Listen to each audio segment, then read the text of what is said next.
Untuk maintenance-nya nanti Bapak bisa lihat checklist yang ada di sini Pak, di bagian belakang. Ini checklistnya, ini cara pengoperasionalnya ya, prosedur operasional. Kemudian kalau ini untuk penambahan coolant.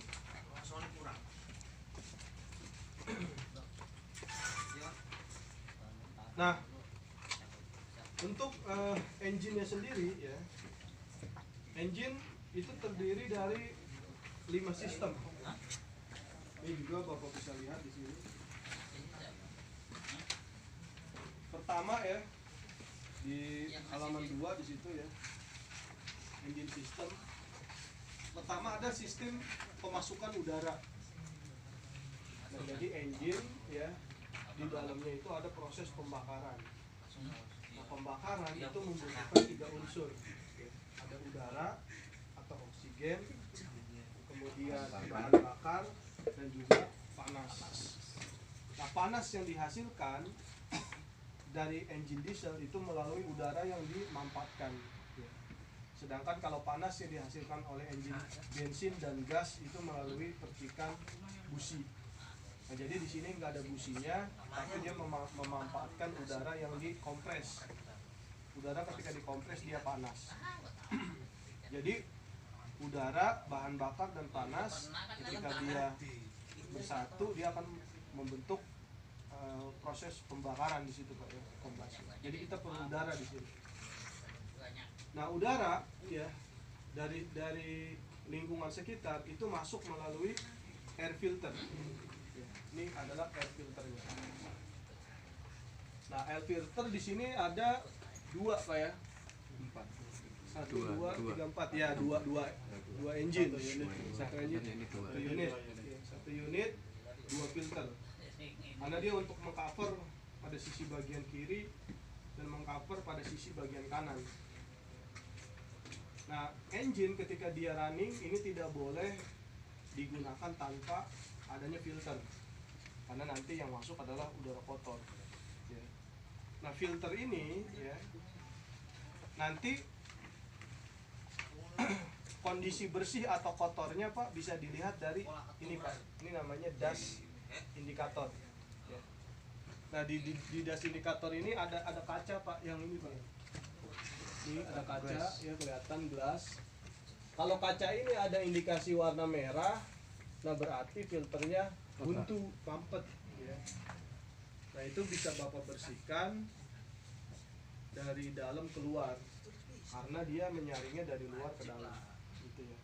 Dibersihkannya dengan cara apa? Ya, Bapak buka, kemudian disemprot dengan kompresor angin dari dalam keluar, jadi dibalik Pak.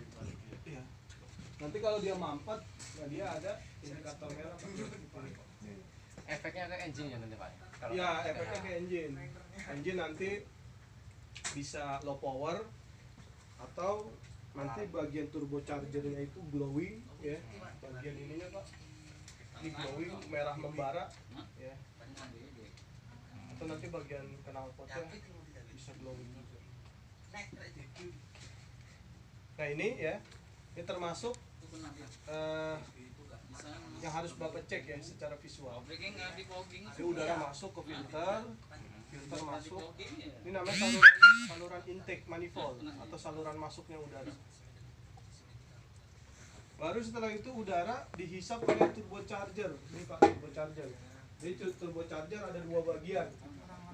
Yang ini Pak, ini turbocharger. Ya.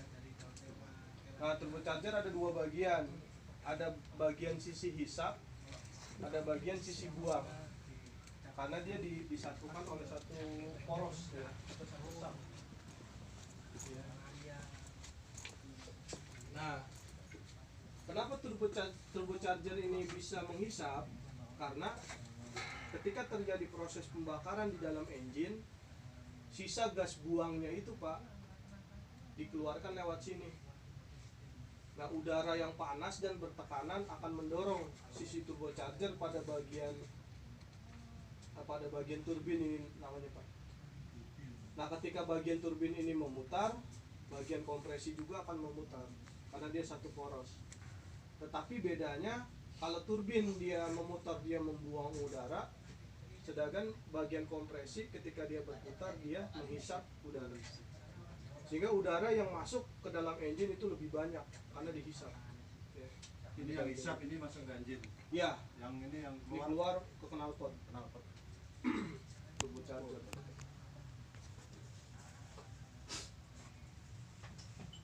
Nah, udara yang sudah dihisap, ya, yang sudah dihisap di sini, karena udara ini dihisap, otomatis dia tertekan, Pak. Karena dia tertekan, dia panas. Kalau dia panas, kepadatannya berkurang. Nah, sehingga dia harus didinginkan oleh air di sini. Makan ayam banyak. Jadi ini saluran air, Pak. Yang dari radiator, Pak ya. Ya, yang dari radiator.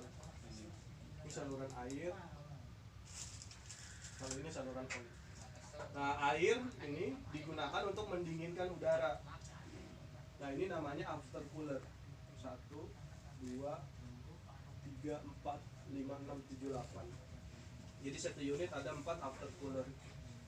Jadi aftercooler ini digunakan untuk mendinginkan udara. Jadi udara didinginkan oleh air.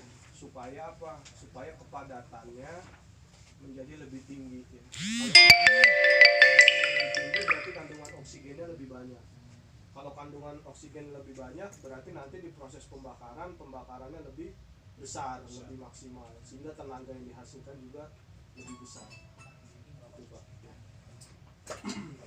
Oke, masuk ya. Ada 4 silinder di bagian sisi yang ini, kemudian 4 silinder di bagian sisi yang sebelah sana. Nah, di sini baru terjadi proses pembakaran. Disebut engine 4 tak. Ada udara masuk, piston menghisap. Kemudian piston menekan, udara di sini menjadi panas. Disemprotkan bahan bakar, terjadi ledakan, menghasilkan daya. Ya, dia turun lagi, baru dia naik lagi untuk membuang sisa gas buang. Nanti di kelas mungkin saya gambarkan bentuk animasinya, Pak. Nah, sisa gas buangnya ini kemudian keluar melalui muffler ya, atau knalpot seperti itu. Itu di sistem pemasukan udara.